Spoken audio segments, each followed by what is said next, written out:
ซัมเมอร์เนี่ยเว้นนัดกันมาหลายคนเนี่ยไม่นึกเขาประมาแหละ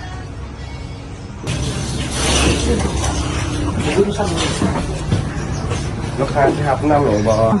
ท่านกูว่าซาเขียวห้อนซะเอาซาเขียวซะเอาซาเขียวคือหนานี่สิเอาซาเขียวเย็น2ค่ะซาเขียวห้อน1โดยลูกค้าอีกหนึ่งได้ลูกค้า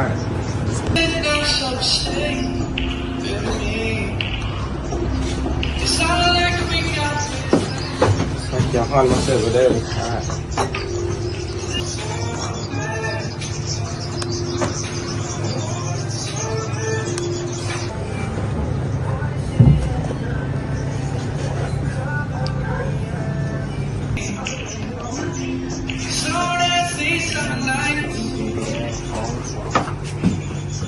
เจ้าเย็นแล้ว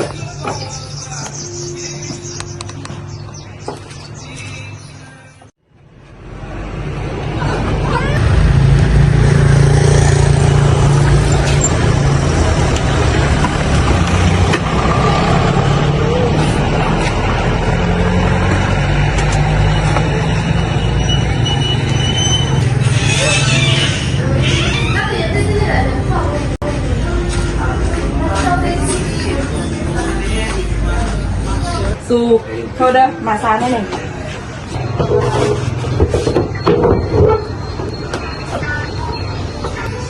มาได้ซัมเมอร์เลยเชียส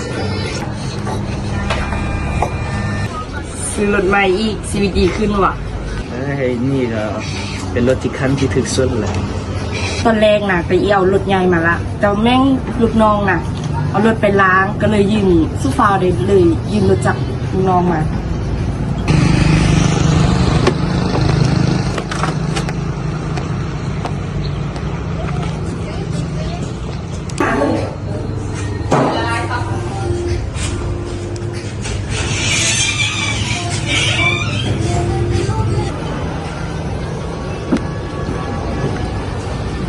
เด้อพักเนี่ยนี่เปลี่ยนใส่มาขอโทษที่มาซาได้ทุกคนเจียนะอยู่ข้างหน้าดูนะไปอเมริกานั่งใจดี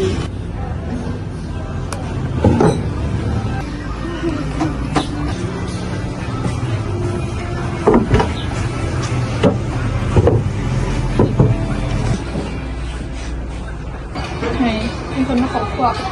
ค่ะเหมือนเนี่ย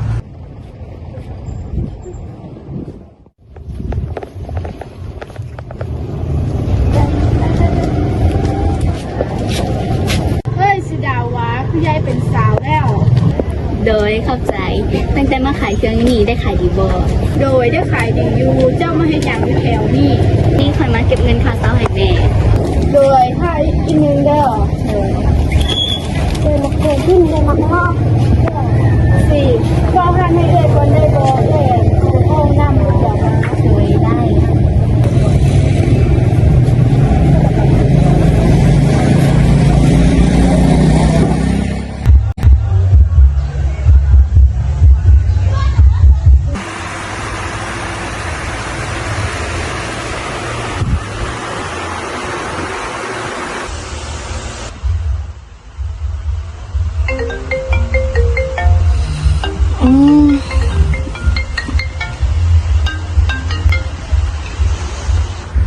ฮัลโห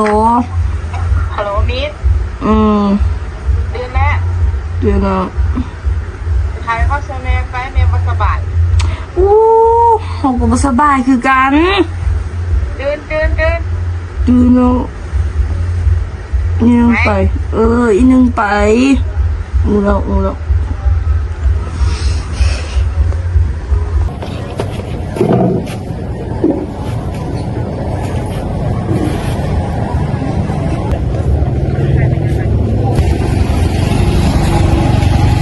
เครื่องแดงเอายังบ่เอามีไว้2กล่องโดยเดี๋ยวเอาให้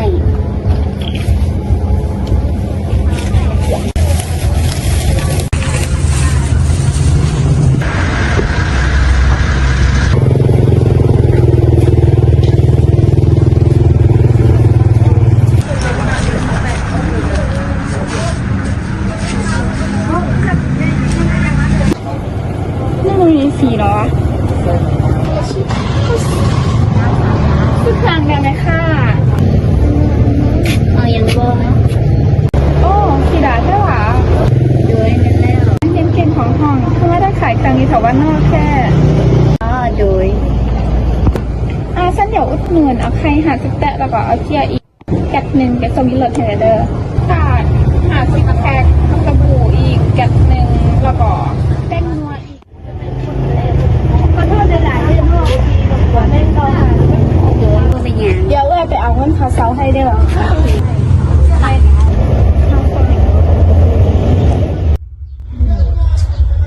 โอ้ย เนาะผูมาอยู่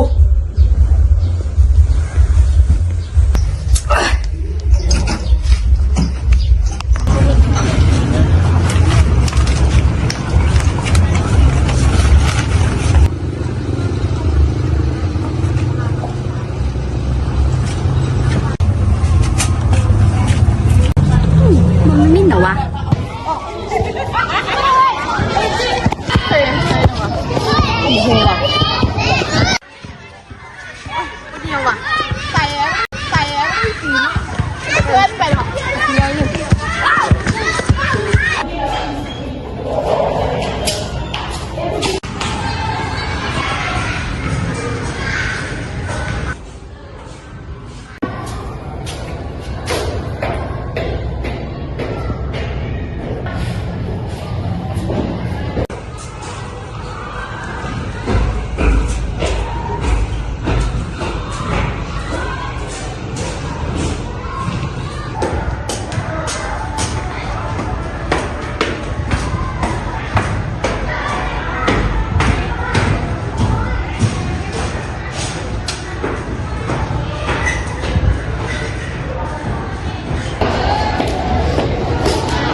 ที่มันเล่นลงไปก็ กี่เนี่ยมันคือจะมีจะได้หนูเนี่ยเดินลงไปเข้าไป ไม่อยาก เป็นเหมือนยางที่เที่ยวบนนังนะมันมีอย่างไรเสียดอ่ะ เลยมีแดง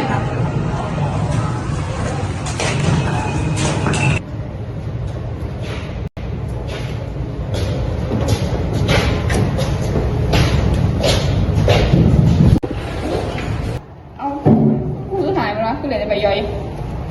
ลองกดดู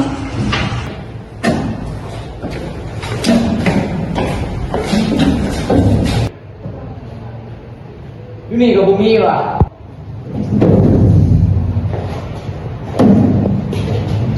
นี่ถูกแหละ ยัง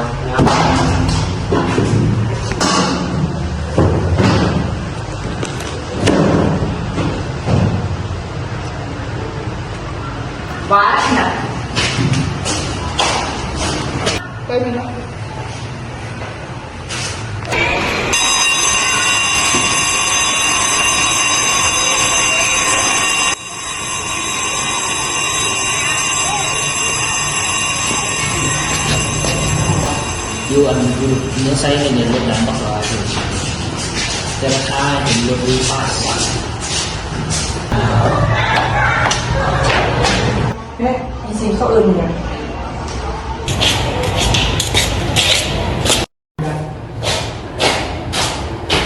มานี่นะลูก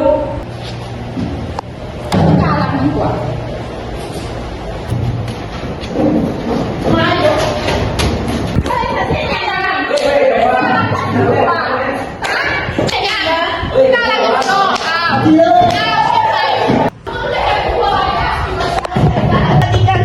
ให้ตีกันไปเบิ่งกับเบิ่งไปพากันเบิ่ง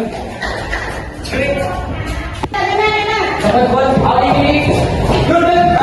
กินตะคนเอาแล้วตะคนประกอบตีกันให้คนเริ่มไปเริ่มรับเริ่มได้เป็นผู้กองนั่นแหละเป็นแล้วเว้นช้าตีกันอันนี้บอกคนเดิมเก่งต้องยอมเบิ่งอาจารย์เล่ายังล้นหน้าล้นตายในหน้าเสือมืออยู่นี่นะก็แน่เราหลักมืออ่ะอยู่ไซส์หลักฐานพยานนี่เป็นใครเห็นว่าเราหลักเงินเจ้าฮะเอาวอยพระกันยางนี่อยู่เป็นจุดใดพระอันนี้ฮะเป็นหลานเป็นร้องจันฮะหลานร้องจานลำเกียวบอกเกียวตั้งแต่คนเริ่มต้นเฮ็ดขนาดยังเหลือแต่หลานร้องนี่นะทำไม่ได้เห็นนั่งพัสราเพศพัสรามาดิลูกไปพัสรามาเป็นอย่างนี้นะนี่ช่วยพูดดีกันอีกแล้วฮะ เมื่อกี้ร้านยางมาเราบอกเห็นซิงเห็นสิดาคนกระเป๋าซิงเราบอกซิงไปกี่อันคนเราบอกเห็น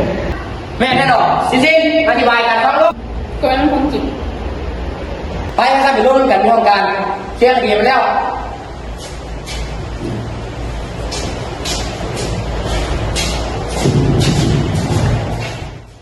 ยาแหละ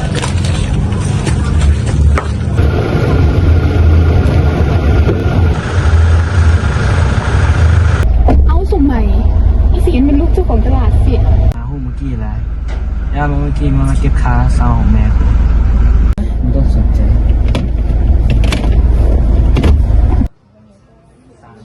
มันอาจจะให้สำนักเงินเท่าไหร่ ก็เป็นอย่างนี้มูหัวหน้าเองเป็นหัวหน้าเลี้ยง ใช่ไหม คอยเองเป็นหัวหน้าเงินหันไม่ต้องจ่ายเดี๋ยวเลี้ยงเอง เนี่ย มีเฮ็ดจะอวดแทนผู้ร้ายวันดีเกินบ่ว่าสั่น อูขบา การใช้ชีวิตบ่จำเป็นต้องสวยหรูทุกอย่าง งามนอกแต่ดำในเป็นเพียงการขายหน้าขายตา ความเจริญจะเกิดขึ้นเมื่อเฮามีความเข้าใจและเชื่อมั่นในตัวเอง